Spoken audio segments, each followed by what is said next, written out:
trouve regrettable qu'à 48 heures d'un scrutin européen, alors que la veille, le président de la République déjà s'est invité sur toutes les chaînes de télé pour tenir un discours de politique générale, nous parler d'Europe, venir parasiter ce débat européen.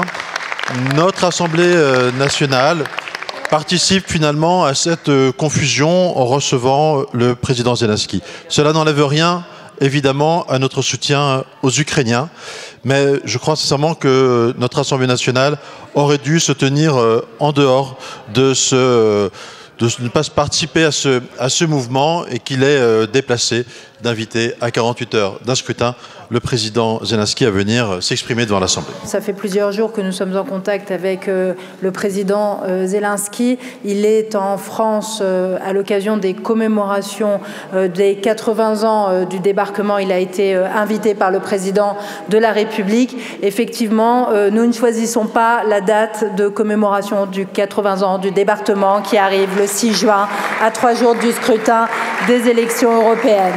Après,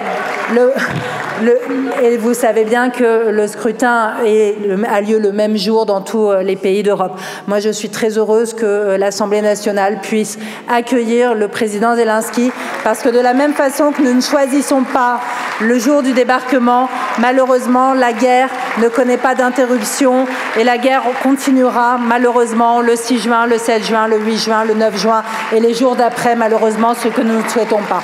Donc moi, je suis fière, en tant que présidente de l'Assemblée nationale, de pouvoir lui permettre de s'exprimer devant la représentation nationale. Vous savez qu'on a noué des liens extrêmement étroits avec l'Ukraine. Le président de la Rada s'est exprimé dans l'hémicycle. Je me suis moi-même exprimée récemment devant la Rada. Et donc, nous devons continuer à entretenir cette relation étroite avec les Ukrainiens et les assurer de notre soutien.